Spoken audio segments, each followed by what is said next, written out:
नमस्कार दोस्तों, मैं हूं आपका भाई प्रतीक मलिक और स्वागत करता हूं आपका आपके अपने यूट्यूब चैनल टीसी प्रतीक मलिक पर।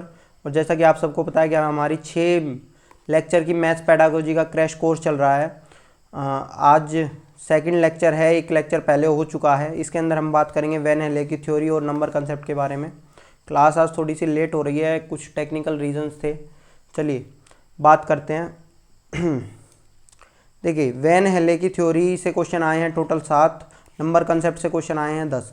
और देखिए, अगर देखा जाएगा ना, अगर आप कहीं से पढ़ते हैं या मैथ्स पेडागोजी कहीं से पढ़ते हैं तो वो बस वैन हेले की थ्योरी को ही सब कुछ करता धरता मान लेते हैं।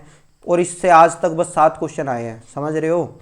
और नंबर कंसेप्ट की थ्योरी जो दी हुई हैं, जो फेजेस दिए हुए हैं, ये आपको कोई नहीं पढ़ाता। अगर कहीं आपको एक आध कहीं पे भूला भटका मिल भी गया तो जो किताब या कॉपी में जो लाइनें लिखी हुई होंगी उन्हीं को आपको बताया होगा।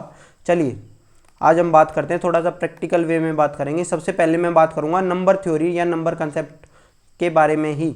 चलिए देखिए, इसकी 6 फेजेज होती हैं, बात करता हूं मैं। पहले 3 फेज के बारे में पहले बात करता हूं, फिर आगे के बारे में बात करेंगे। पहला होता है इमरजेंट फेज, ठीक है। सेकंड होता है मैचिंग फेज, थर्ड होता है क्वांटिफाइंग फेज। हिंदी में भी भैया आपको दिख रहा होगा। देखिए, इमरजेंट फेज कौन सा होता है? इमरजेंट फेज वो होता है जब बच्चा बिल्कुल स्टार्टिंग में आता है। और देखिए, ये कहीं ना कहीं आपका स्टेजेस है, जैसे पियाजे की स्टेजेस थी या इस तरह की स्टेजेस थी ना, तो ये नंबर थ्योरी की स्टेजेस हैं कि बच्चा सीखता कैसे है, आखिर मैथ्स में उसका कैसे उदय होता है, उसको क्या क्या चीज़ें आती हैं। तो सबसे पहले बच्चे को तो नंबर्स के बारे में नहीं पता होता, उसको बड़े छोटे की पहचान होती है कि ये बड़ा है ये छोटा है, ठीक है। तो ये भी कहीं ना कहीं उसकी जो रीजनिंग डेवलप हो रही होती है, तो सबसे पहले उसको ये पता चलता है। उसके बाद में वो नंबर गिनना स्टार्ट करता है, ठीक है। तो ये आपका हो जाता है इमरजेंट फेज। नंबर गिनना स्टार्ट करता है मतलब कि उसको ये पता चल जाएगा कि 1 2 3 और 1 2, या फिर मान लो 1 2 3 4, 4 चीज़ें मैंने एक जगह रख दी, एक जगह रख दी, तो उसको ये पता चल जाता है ये ज़्यादा है वही ये कम है, समझ आ गया। तो उसको यहाँ से इसके बारे में पता चल जाता है ये ज़्यादा है ये कम है। गिनती उसको ज़रूरी नहीं है कि यहीं पे आ जाए, आ भी सकती है और नहीं भी आ सकती, ठीक है। गिनती आएगी तो कौन सी आएगी? जिसमें वो रट लेगा, 1 2 3 सीरीज में उसको आ जाएगी, तो वो सारी इसके अंदर आ जाएगा, ठीक है। लेकिन वो उसको अभी वस्तु गिनना नहीं आएगा, वस्तु को वो एक एक करके नहीं गिन पाएगा, ठीक है। यहाँ पे वो वस्तु गिन पाएगा और उसकी मानसिक गिनती हो जाती है, जिसके अंदर वो स्किप काउंटिंग और इसके बारे में भी जो बात करेगा वो इसके अंदर आएगी, ठीक है। स्किप काउंटिंग वगैरह जो भी चीज़ करेगा कि 5 बोल देगा, 6 बोल देगा, जिससे वो वस्तु गिन पाएगा, तो ये आएगा हमारा इसके अंदर मैचिंग कंसेप्ट के अंदर, ठीक है। इसके अंदर आगे मैं बात करूँगा 1-1 कोरेस्पोंडेंस के बारे में, तो उसको याद रखना 1-1 कोरेस्पोंडेंस को, तो वो हमारा मैचिंग फेज में आता है, तो बात करूँगा इसके बारे में भी आगे। उसी तरह उसको आ जाता है सिंपल एडिशन और फ्रैक्शन सब्सट्रैक्शन।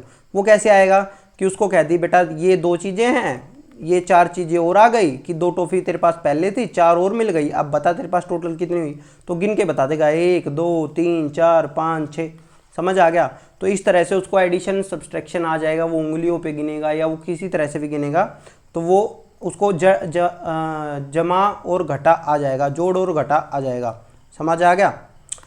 फिर आता है आपका परिमाणात्मक अवस्था यानी क्वांटिफाइंग फेज। उसके अंदर अब वो क्वांटिटी को किसी भी तरह से बांट सकता है, वो किसी भी तरह से बांट सकता है। कोई क्वांटिटी है जैसे 37 है, ठीक है, उसको वो वो बता सकता है कि भैया ये आपका होता है, सॉरी ये यहाँ पे 20 लिखना था भाई, 17 गलत लिख दिया मैंने, ठीक है।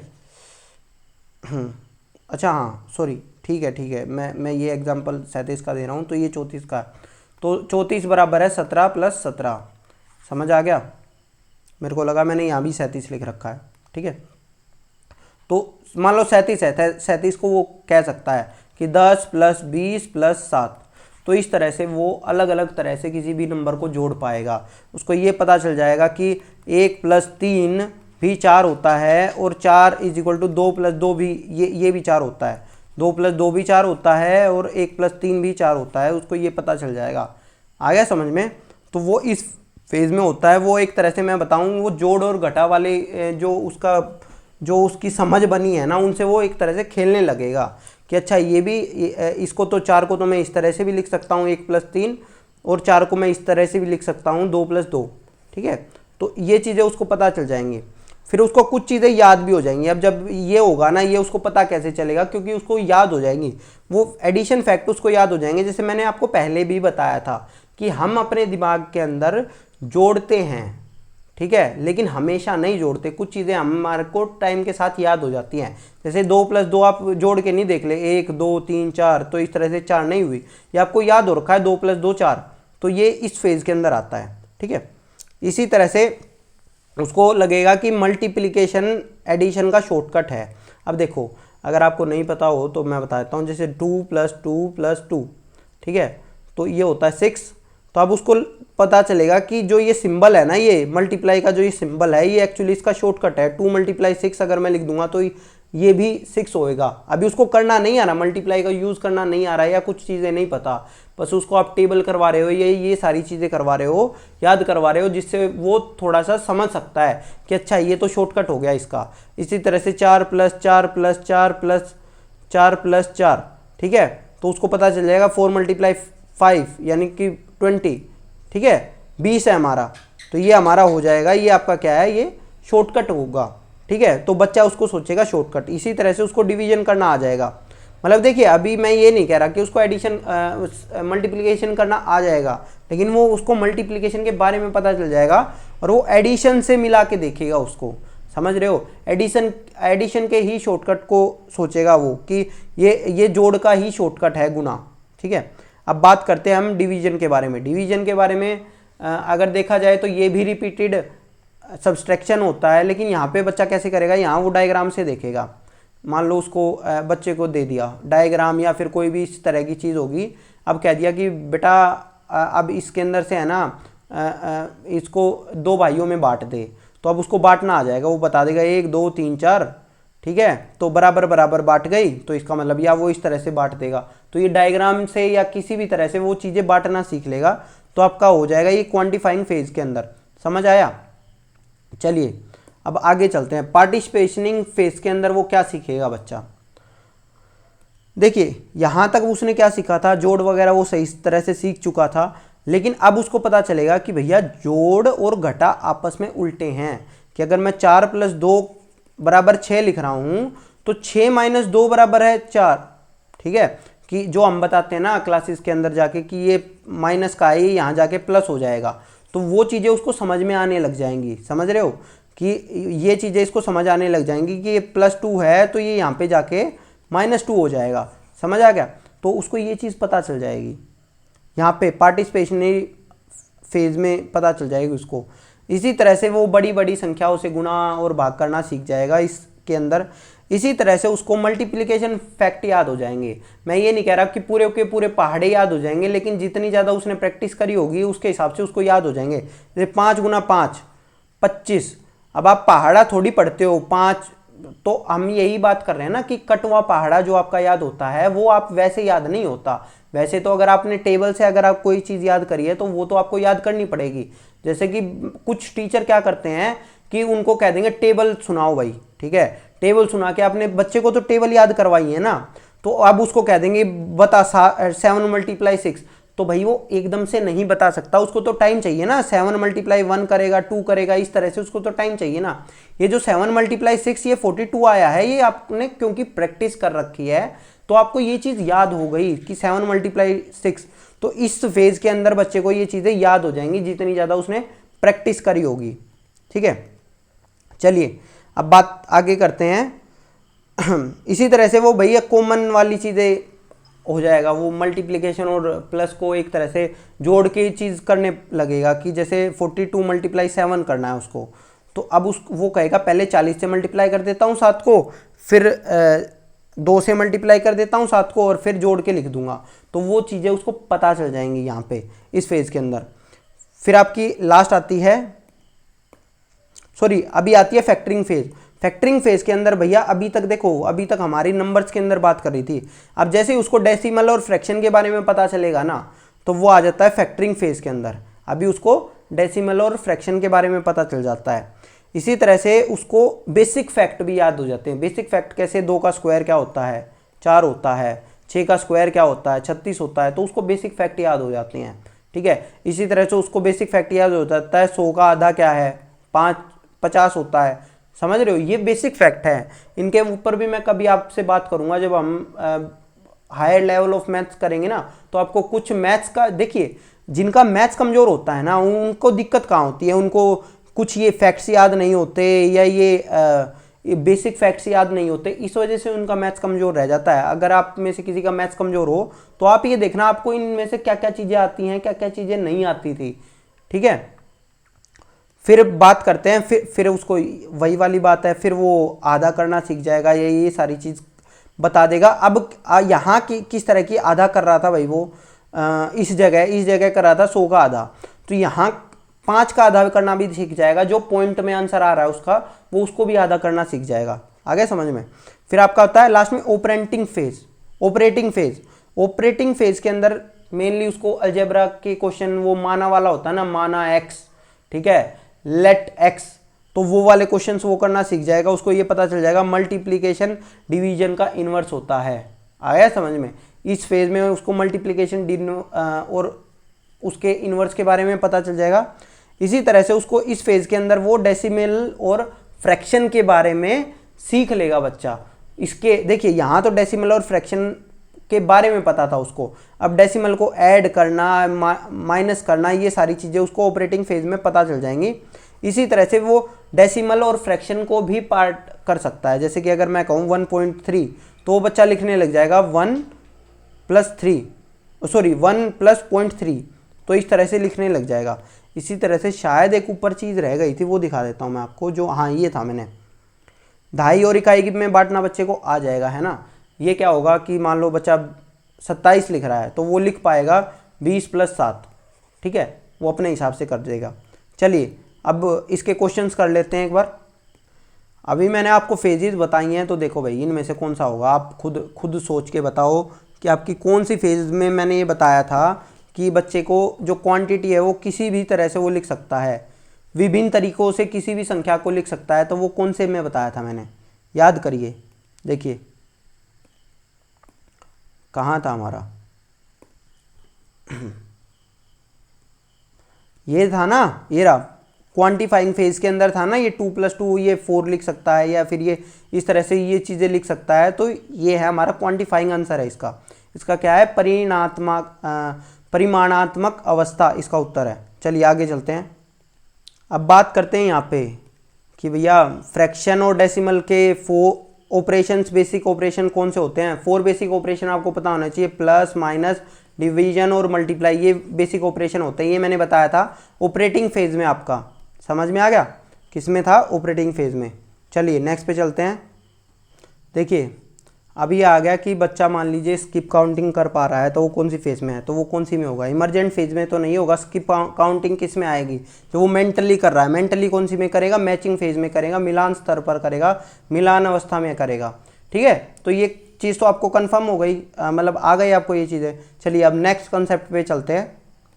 अब हमारा होता है भाई काउंटिंग प्रिंसिपल है। काउंटिंग प्रिंसिपल हमारे 5 है, 3 है हमारे कैसे हमें गिनना है, 2 है हमारे हमें क्या गिनना है, इनके बारे में बात करेंगे, ठीक है। तो मैंने अब बताया था ना आपको 1-to-1 कोरेस्पोंडेंस जो थी वो इसी के अंदर पार्ट है। चलिए बताता हूँ। पहला होता है स्टेबल ऑर्डर। स्टेबल ऑर्डर क्या है, जब बच्चा एक गिनती याद कर लेता है 1 2 3 4, उसको एक ऑर्डर में गिनती याद हो गई, तो ये पहला उसका है कि कैसे उसे काउंटिंग करनी है, ठीक है, 1 2 3 4 इस तरह से उसको पता चल गया, है ना। दूसरा होता है 1-to-1 कोरेस्पोंडेंस। एक मान लो चीजें उसके सामने रख दी, अब वो गिनेगा 1 2 3 4, ठीक है। तो ये होता है आपका 1-to-1 कोरेस्पोंडेंस, है ना, कि एक चीज के लिए एक नंबर उसने अलॉट कर दिया बच्चे ने। इसी तरह से कार्डिनैलिटी क्या होती है, देखिए एक होता है ऑर्डिनल नंबर होते हैं हमारे, एक होते हैं कार्डिनल नंबर। अब ऑर्डिनल और कार्डिनल में फ़र्क क्या है, आपको पता है कि जो हमारे रोमन नंबर होते हैं ना, वो सारे ऑर्डिनल नंबर होते हैं। वो कौन से होते हैं, ऑर्डिनल नंबर होते हैं। जैसे कि अगर देखा जाए ये या ये, तो इसका मतलब होता है सेकंड। इसका मतलब क्या होता है, सेकंड। इसका मतलब 2 नहीं होता। आप बहुत सारे बच्चे आप ये सोचते हैं कि इसके ऊपर ये लगा देते हैं, पर ये गलत है। ये अपने आप में ही सेकंड है, इसका मतलब ही सेकंड है। आया समझ में। ये होता है 2, इसके ऊपर आप एनडी लिख सकते हो, ये सेकंड बन गया आपका। समझ आ गया, ये आपका सेकंड बन गया, लेकिन ये आपका गलत होता है, ये सेकंड होता है। तो देखिए ऑर्डिनल क्या होता है, ऑर्डिनल आपका नंबर होता है कि आपको वो नंबर बताना है कौन से नंबर पे है, ठीक है। जैसे कि अगर मैं कहूँ, तो अगर मैं यहाँ से गिन रहा हूँ तो मैं कहूँगा ये नंबर है थर्ड, ये क्या है थर्ड यानी कि ये। लेकिन अगर मैं ये कहता हूँ ये, तो ये है 3, ये क्या है 3। तो उसको बच्चे को ये हमें कार्डिनल पता चल जाता है कि जो हमने जो नंबर बोला है वो उस सेट को बता रहा है कि ये 1 2 3। अगर मैं इन को देखूं तो ये कितनी चीज़ें हुई, ये 3 चीज़ें हुई हैं, ये एक सेट हमारा कितना हुआ है, 3 हुआ है। और जब मैं ऑर्डिनल नंबर के बारे में बात करूंगा, ऑर्डिनल नंबर के बारे में बात करूंगा, जिस चीज़ के ऊपर हम है ना, वो नंबर कौन सा है, आ गया समझ में, वो नंबर कौन सा है। जैसे कि क्लासेज होती हैं आपकी, फर्स्ट सेकंड थर्ड फोर्थ, आया समझ में, तो ये चीज़ होती है। चलिए हो गया। अब आता है आपका what to count. What to count के अंदर क्या होता है, देखिए बच्चे को ये बताना कैसे तो हमने बता दिया, अब हम बता रहे हैं क्या काउंट करें। तो अब कुछ बच्चों के स्टार्टिंग में जो प्रिंसिपल होता है उसमें ये है कि भैया चाहे कोई हाथी जैसी चीज़ हो या कोई चींटी जैसी चीज़ हो, अगर 2 है तो उसको 2 ही काउंट करेंगे, ना कि ये कि हाथी बड़ा है तो उसको मैं 2 से ज़्यादा नंबर दे दूँ, उसको 20 कह दूँ। नहीं जी, 2 आती हैं तो वो 2 ही आती हैं, चीज़ चाहे कुछ भी हो, लेकिन उसको काउंट उतना ही करना है जितनी वो है। इसी तरह से आता है हमारा ऑर्डर इर्रिलेवेंस। इसके अंदर ये है कि मान लो मैं कोई चीज़ दिखा रहा हूँ आपको, ठीक है। अब मैंने कहा बताओ, तो आप क्या कहोगे, 1 2 3 इसको काउंट करो। तो आपने कहा भैया 3 तो काटे हैं हमारे पास और 2 टिक हैं, तो ये आपका होता है ऑर्डर इर्रिलेवेंस। आया समझ में, ठीक है। हिंदी में दिखा देता हूँ एक बार, चलिए ठीक है। इससे रिलेटेड जो क्वेश्चन आया है वो भी करवा देता हूँ। देखिए ये क्वेश्चन आया था, इसके अंदर ये कहा गया था कि एक जो टीचर है क्लास 1 के बच्चे से पूछता है, उससे 10 चीज़ें लेके आया और उससे बच्चे ने बता दिया कि 2 पेन हैं, 5 शॉर्पनर हैं और 5 रबड़ हैं और 3 शॉर्पनर हैं। तो आपके हिसाब से उसने कौन से प्रिंसिपल्स के ऊपर बात की है, कौन सा प्रिंसिपल है काउंटिंग का, तो वो क्या था, एब्स्ट्रैक्शन और ऑर्डर इर्रिलेवेंस, ठीक है, अमूर्तन और असंगत क्रम सिद्धांत। चलिए हिंदी में कुछ भी आ सकता है क्योंकि ये प्रिंसिपल्स इंग्लिश के हैं भाई। अब देखिए हमारे कुछ होते हैं प्री नंबर कंसेप्ट होते हैं, वो आपको पता होने चाहिए। प्री नंबर कंसेप्ट क्या होता है, क्लासिफिकेशन होता है, वर्गीकरण करना हमारा। इसी तरह से आपका काउंटिंग एंड सीरिएशन, आपको काउंटिंग आती है और आप सीरीज में लगा सकते हैं कोई भी चीज़।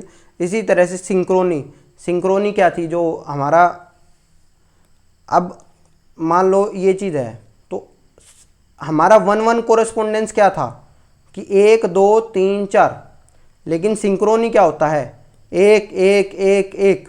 बच्चा इसको भी कहेगा ये भी 1 है, ये भी 1 है, ये भी 1 है, ये भी 1 है। तो ये सिंक्रोनी 1-1 कोरेस्पोंडेंस से पहले आता है। आगे समझ में, सिंक्रोनी 1-1 कोरेस्पोंडेंस से पहले आता है। मेनली ये क्या है, पूर्ण संख्या अवधारणा क्या है, पूर्व संख्या अवधारणा, कि बच्चे को जब काउंटिंग नहीं आती ना, उस टाइम पे भी बच्चा क्या कर सकता है। जरूरी नहीं है आप स्कूल में उसको जाके काउंटिंग सिखाओगे या ये चीज़ करोगे, ये ऐसी कुछ चीज़ें हैं जो उसको दिमाग में चलती रहती हैं। आपने काउंटिंग नहीं सिखाई तो इसका मतलब ये नहीं है कि उसको ये पता नहीं चलेगा कि कितनी चीज़ें कम हैं या कितनी चीज़ें ज़्यादा हैं, ठीक है। उसको ये चीज़ें पता चलेंगी, वो क्लासीफाई कर पाएगा, वो सीरीज में कर पाएगा, छोटे से बड़े में या इस तरह की चीज़ें, ठीक है। वो सिंक्रोनी कर पाएगा, वो 1-1 कोरेस्पोंडेंस कर पाएगा, ठीक है। 1-1 कोरेस्पोंडेंस से ही तो उसको ज़्यादा और कम का पता चलेगा। इसी तरह से वो सेविटाइजिंग कर पाएगा। सेविटाइजिंग क्या होता है भाई, सेविटाइजिंग ये होता है आपने बिना काउंट किए ये बता दिया कि ये मेरे से इससे ज़्यादा हैं, आ गया समझ में, तो ये सेविटाइजिंग होता है कि आपने गिने नहीं है अभी ये, लेकिन आपने अंदाजे से बता दिया, तो ये सेविटाइजिंग होता है। इसी से एक तरह से कंजर्वेशन ऑफ नंबर और कार्डिनैलिटी, इसके ऊपर ज़्यादा क्वेश्चन नहीं आते, बस यही आता है कि इनमें से बताइए कौन सा प्री नंबर कंसेप्ट है, कौन सा नहीं है। आ गया समझ में। चलिए दिखाता हूँ क्वेश्चंस। क्वेश्चन है कि बताइए इसमें से which of the following is not a important aspect in number sense, ठीक है। इनमें से बताइए कौन सा नहीं है। अभी हमने बात करी थी कंजर्वेशन भी था, सीरिएशन भी था, काउंटिंग भी था, राइटिंग नंबर नहीं होता, ठीक है। राइटिंग नंबर नहीं होता तो ये हमारा है, अंक लिखना तो हमारा कहीं नहीं था ना, तो यही है हमारा आंसर। चलिए अब देखिए ये क्वेश्चन क्या आया था 2018 दिसंबर के अंदर, फिर वही आ गया कि प्री नंबर कंसेप्ट बताओ इनमें से कौन सा नहीं है। तो सीरिएशन था हमारा, क्रिएटिंग ग्रुप था। क्रिएटिंग ग्रुप क्या था? क्लासिफिकेशन जो हम कर रहे थे वो क्रिएट ग्रुप ही तो क्रिएट कर रहे थे। आया समझ में? याद है जब मैंने ईवीएस में बताया था क्लासिफिकेशन क्या होता है, तो वो यही था।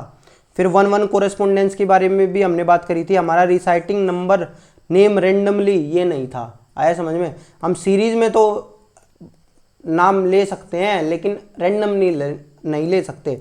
रैंडमली हम लिखना या पढ़ना कि ये 5 है 4 हैं तो ये हमें बाद में ही पता चलता है, आगे समझ में, जब हम स्कूल में जाने लग जाते हैं। चलिए फिर आ गया कि नंबर सेंस से बताओ, नंबर सेंस में क्या है। फिर वही आ गया राइटिंग न्यूमरल, अंक लिखना आपका जिसके ऊपर ज़्यादा फोकस किया जाता है। 1 कैसे लिखते हैं, 2 कैसे लिखते हैं, 3 कैसे लिखते हैं। देखिए क्या होता है 1 2 3 ये हर लैंग्वेज के अंदर अलग तरह से लिखे जा सकते हैं। आया समझ में? तो ये इंपॉर्टेंट चीज़ नहीं है, मैथ कभी लैंग्वेज से नहीं चलता, समझ रहे हो? हर लैंग्वेज में मैथ हमेशा सेम रहता है, लैंग्वेज चेंज होती रहती है, ठीक है? तो आपको ज़रूरी नहीं है आपको नंबर लिखना आएगा। आया समझ में? लेकिन आपकी फिर भी मैथ्स अच्छी हो सकती है। तो सेम ये वही चीज़ है, राइटिंग न्यूमरल। चलिए नेक्स्ट पे चलते हैं। अब भाई मैं बात करूँगा वैन हेले की थ्योरी के बारे में। एक सेकंड, हाँ भाई वैन हेले की थ्योरी के बारे में तो पहले बता दूंगा। देखिए इसके अंदर टोटल 5 लेवल है हमारे। अब क्या होता है कि इसने लेवल 0 से स्टार्ट किया है, लेकिन कई बार कई किताब के अंदर या कई बार सीटेट में इस तरह से क्वेश्चन आया हुआ है, या तो वो इसको विजुअल को लेवल 1 मान लेते हैं। लेवल 1 बोलेंगे तो जो आपका देखिए किस तरह से है, लेवल 0 1 2 3 4, तो 4 लेवल हो गए ना, 5 लेवल हो गए ना, 0 1 2 3 4, ठीक है। लेकिन अगर वो इसको 1 कहते हैं तो क्या होता है 1, फिर ये चौथा लेवल जो होगा ये 5वां बन जाएगा आपका, समझ आ गया? इस तरह से वो 5वां हो जाता है। तो कई बार यहाँ पे ये मिलेगा कि ये पहला लेवल है, कई बार ये मिलेगा कि ये 0 लेवल है। आया समझ में? पर जो वैन हेले ने आपने खुद दिया था वो 0 ही था, समझ लेना इस चीज़ को। चलिए देखिए इसके अंदर क्या चीज़ है, सबसे पहले तो मैं ये बता देता हूँ। इसका जो इसने जो बात की थी वैन हेले की थ्योरी थी, ये ज्योमेट्री से रिलेटेड थी। ज्योमेट्री की जो हमारी शेप्स वगैरह होती हैं इनके बारे में बात करी थी। तो देखो मैं आपको इतना लंबा चौड़ा नहीं पढ़ाऊँगा, मेन जो बेसिक चीज़ें हैं वो बता देता हूँ। विजुअल के अंदर क्या था, बच्चा देख के पहचान लेगा कि भैया ये ऐसी चीज़ है, ये एक जैसी चीज़ है, ये एक जैसी चीज़ है। जैसे कि उसको ये बता दिया, ठीक है, ये सारी वो बता देगा कि हाँ ये भी वैसी है, ये भी वैसी है, ये भी वैसी है। तो उसको ये सारी जब चीज़ें पता चल जाएंगी तो ये आपका क्या होगा, ये आपका विजुअल रिकॉग्निशन होगा। फॉर एग्जांपल मतलब अभी उसको ज़्यादा कुछ नहीं पता, उसको बस ये पता है कि हाँ ये एक अलग चीज़ है और ये एक अलग चीज़ है, ये एक अलग चीज़ है, समझ रहे हो? वो बस शेप्स देख रहा है। तो वो जब इसके बेस पे वो देखने लगेगा ना कि अच्छा उसने दिमाग में एक छवि बना रखी है कि गोल ऐसी होती है, हो सकता है इस टाइम पे ये इसको भी यही कहे कि ये भी गोल है। आया समझ में? वो इलिप्स को भी गोल कह सकता है, वो किसी भी चीज़ को गोल कह सकता है। तो वो आपका होता है, वो विजुअल होगा, उसका रिकॉग्निशन होगा, विजुअल होगा। आया समझ में? अभी तक उसने किसी बारे में और बात नहीं करी है। सेकंड में बात होती है आपके डिस्क्रिप्टिव या एनालिटिकल। और देखो भाई एक चीज़ और बताता हूँ, इसके अंदर उसकी जो टर्मिनोलॉजी रहेगी वो कैसे पहचानेगा चीज़ें। वो ये कहेगा कि इसके तो भैया 3 कोने हैं, इसके 4 कोने हैं। आगे समझ में? अब वो ये नहीं कहेगा इसके 4 एंगल है, बात यहाँ एंगल वगैरह की कोई बात नहीं होगी, वो इसको कोने कहेगा। वो इसको ये नहीं कहेगा कि ये साइड्स हैं, वो इसको कहेगा कि ये 3 लाइनों से बना है। आया समझ में? तो उसकी ये टर्मिनोलॉजी होगी, ठीक है। तो पहले वाले में तो ये चीज़ होती है, सबसे पहले मतलब वो अपने दिमाग से कर रहा है कि अच्छा इसके अंदर तो एक भी कोना नहीं है, इसके अंदर भी एक भी कोना नहीं है, तो इसका मतलब ये दोनों चीज़ें सेम है। तो अपने हिसाब से जो उसने अपनी थ्योरीज बना रखी है वो उसके हिसाब से कैटेगरी कर लेगा। इसी तरह से आपका बात करते हैं डिस्क्रिप्टिव या एनालिसिस के अंदर। जो हमारे हिंदी वाले हैं उनको बता दो भाई ये इंग्लिश के अंदर दी गई थी हमारी, ठीक है। तो इस वजह से इसको इसका याद इंग्लिश के अंदर नाम याद कर लो, क्योंकि हिंदी के अंदर कुछ भी आ जाएगा। चीज़ें तो मैं आपको बता ही रहा हूँ। लेवल जो 2 होता है वो क्या होता है, देखिए लेवल 2 के अंदर बच्चा उसकी प्रॉपर्टी से पता करने लगेगा। प्रॉपर्टी इन द सेंस क्या, अब वो साइड्स वगैरह और ये नाम लेने लग जाएगा, वो कहने लग जाएगा कि ये स्क्वायर है, ये रेक्टेंगल है, ठीक है, ये साइड है, ये एंगल है। ऊपर तो साइड और एंगल के बारे में नहीं बता रहा था ना वो, लेकिन यहाँ वो साइड और एंगल वर्ड बोलने लग जाएगा, उसकी जो वोकैबुलरी होगी वो साइड और एंगल होगी। आ गया समझ में। अब आता है उसका रिलेशनल। इसके भैया देखो, इंग्लिश के अंदर इनाम है तो हिंदी में तो पता ना कितने बन जाएंगे। एब्स्ट्रैक्शन या इनफॉर्मल डिडक्शन, इसके अंदर क्या होता है, इसके अंदर बच्चा प्रॉपर्टीज़ को वेरीफाई करने लग जाता है, जो कि एक बार मैंने आपको बताया था कि हमारा जो स्क्वायर होता है वो रेक्टेंगल भी होता है। आ गया समझ में, क्योंकि रेक्टेंगल की प्रॉपर्टी क्या होती है कि आमने सामने की भुजाएं बराबर होती हैं, ठीक है। तो इसके अंदर भी तो आमने सामने की है, ये इसके बराबर है तो ये इसके बराबर है। आगे समझ में, तो इसको भी तो मैं रेक्टेंगल बोल सकता हूँ, तो ये बात सही है। तो वो उस चीज़ को यहाँ पे उसको पता चलने लग जाएगी, वो यहाँ प्रॉपर्टीज़ के बारे में बात करेगा इनफॉर्मल डिडक्शन में। आया समझ में। पहली प्रॉपर्टी के बारे में मैं दोबारा बता दूंगा फिर से, पहले तो अभी दो और रहती हैं, इनके बारे में बात करते हैं। Formal deduction. फॉर्मल डिडक्शन के अंदर अब वो प्रूफ वगैरह जो हमारी 9th 10th के अंदर जो थ्योरम्स वगैरह आती हैं उनके बारे में बात करेगा, और ये रिगर ये लास्ट स्टेज पे आती है। इसके ऊपर आज तक कोई क्वेश्चन पूछा नहीं गया, क्योंकि ये मेनली जो कॉलेज लेवल पे हम विजुअल मॉडल और ये सारी चीज़ें करते हैं, तो ये वो स्टेज होती है जिसके अंदर बच्चा हर तरह की आपकी देख सकता है, सारी चीज़ें देख सकता है, ये बड़ों के लिए। आगे समझ में। हिंदी में एक बार हिंदी को दिखा के मैं दोबारा आपको समझा देता हूँ चीज़ें। पहला था दृश्य या चक्षु या मान्यता। इसके अंदर क्या था, इसके अंदर बच्चे की अपनी मान्यताएं होती हैं, उसके हिसाब से वो चीज़ें करता है कि अच्छा इसके तो 4 कोने हैं तो इसका मतलब ये और ये सेम है। आ गया समझ में, तो उसको पता चल जाएगा एक क्वाड्रिलेटरल है। इसका एक भी कोना नहीं है तो ये और ये अलग है, वो अपने हिसाब से कहेगा। दूसरे वाले में वो क्या कहेगा, जो हमारा स्तर पहला है उसके अंदर करेगा कि वो कोनों की बजाय वो कोण कहने लग जाएगा, कोण, साइड्स, ये वाली चीज़ें कहने लग जाएगा। आगे समझ में। तीसरे वाले में जब संबद्ध परक या अमूर्त या अनौपचारिक निगमन है, उसके अंदर क्या बात करने लग जाएगा, उसके अंदर वो उसकी जो प्रॉपर्टीज़ होंगी उनसे आपस में बात करने लग जाएगा कि अच्छा ये प्रॉपर्टी, मतलब उसको पता चल जाएगी कि सर्कल की क्या प्रॉपर्टी होती है, इलिप्स की क्या प्रॉपर्टी होती है, इसी तरह से ट्रायंगल की क्या प्रॉपर्टी होती है। ट्रायंगल के अंदर भी वो डिफरेंस करने लग जाएगी कि ट्रायंगल एक रेक्टेंगल भी हो, वो राइट एंगल ट्रायंगल भी हो सकता है, हमारा इस तरह का आइसोसेलेस भी हो सकता है, या हमारा इक्विलेटरल भी हो सकता है। उसको ये सारी चीज़ें पता चल जाएंगी, ठीक है। चलिए नेक्स्ट पे चलते हैं। औपचारिक का भी मैंने बता दिया था, जिसके अंदर अब वो थ्योरम वगैरह करने लग जाएगा। और लास्ट हमारा जब जो कठिन स्टेज थी वो तो सबको पता ही है। अब चलिए इससे रिलेटेड क्वेश्चन कर लेते हैं। देखो भाई क्या कहना चाह रहे हैं, ये कह रहे हैं student are asked to establish a relationship between vertical opposite angle. अब देखो ये एंगल्स वगैरह की बात करने लगे हैं इसके अंदर, तो मैंने बताया था एंगल वगैरह की जैसे ही बात करेंगे वो हमारी दूसरी स्टेज हो जाएगी, एनालिटिकल स्टेज हो जाएगी। जैसे ही एंगल या फिर साइड्स इनकी बात आने लग जाएगी तो वो हमारी एनालिटिकल स्टेज हो जाएगी। आ गया समझ में। अब ये है, इसके अंदर ये कहा कि वो पहचान रहा है, इसके अंदर पॉलीगन्स को वो पहचान रहा है, तो इसके अंदर कोई साइड वगैरह की किसी चीज़ के बारे में बात नहीं है, तो ये हमारी विजुअलाइजेशन है। ये क्या है, विजुअलाइजेशन। आ गया समझ में। चलिए नेक्स्ट पे चलते हैं। इसी तरह से वैन हेले की थ्योरी, जब बच्चा शेप्स या अपीयरेंस के हिसाब से देखता है, वही आ गया ना, शेप्स या अपीयरेंस के हिसाब से देखता है। हमने बात करी थी शेप्स और अपीयरेंस के हिसाब से, वो विजुअलाइजेशन के अंदर ही देखता है। एनालिटिकल के अंदर क्या देखता है, वो कोण कौन सा है, एंगल कौन सा है, इन सारी चीज़ों के बारे में बात करता है। इनफॉर्मल के अंदर क्या बात करता था, वो उसकी प्रॉपर्टीज़ क्या हैं इसके बारे में बात करता है, ठीक है। फॉर्मल के अंदर थ्योरम्स वगैरह प्रूव करने की बात करता है। चलिए नेक्स्ट पे चलते हैं। आ गया ना लेवल 1। देखो वहाँ लेवल अलग दिए होंगे, देखो ये लेवल 0 आ गया इस तरह से जो मैंने बताया था आपको। चलो वैन हेले level of geometry, who can describe sort on the basis of appearance. फिर वही वाली बात आ गई, कैसा वो दिखता है उसके हिसाब से जब हम उसको करते हैं तो वो किसके अंदर है, विजुअलाइजेशन के अंदर है। आया समझ में। चलिए नेक्स्ट पे चलते हैं। अब हमारा है कि विचो, अब ये भाई ये तो सीक्वेंस लगानी है, इसमें तो कोई दिक्कत की बात थी नहीं, आप खुद भी कर लेंगे। तो सबसे पहले कौन सी थी, विजुअलाइजेशन थी, फिर एनालिसिस थी, फिर इनफॉर्मल थी, फिर फॉर्मल थी। आपको पता ही है, ये मैंने बता ही दिया था आपको। चलिए नेक्स्ट पे चलते हैं।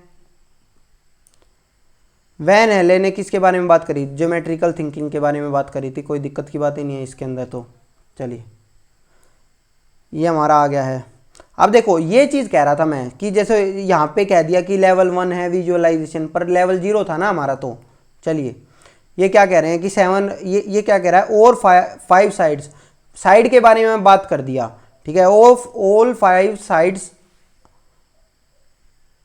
Regular figure are square. अब ये प्रॉपर्टीज के बारे में बात कर रहा है। अब ये साइड भी इसने कह दिया, लेकिन साइड का ध्यान से समझना। स्क्वायर की प्रॉपर्टी क्या होती है? स्क्वायर की प्रॉपर्टी होती है जब उसकी चारों साइड इक्वल हों। आया समझ में? तो ये उसकी प्रॉपर्टी पे चला गया। तो ये प्रॉपर्टी के ऊपर किस में बात थी? वो हमारा था इनफॉर्मल डिडक्शन। आ गया समझ में? वो हमारा किस में था? इनफॉर्मल डिडक्शन में।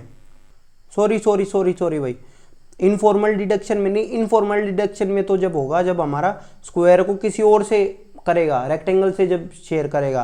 तो यहाँ पे खाली साइड्स की बात हुई है, तो वो हमारा किसके अंदर आएगा? एनालिसिस के अंदर आएगा। ठीक है दोस्तों, चलो आज की वीडियो खत्म होती है यहीं पे। धन्यवाद। अगर आपको ये वीडियो पसंद आई हो तो इसको लाइक कर दें, शेयर कर दें अपने दोस्तों के साथ। धन्यवाद।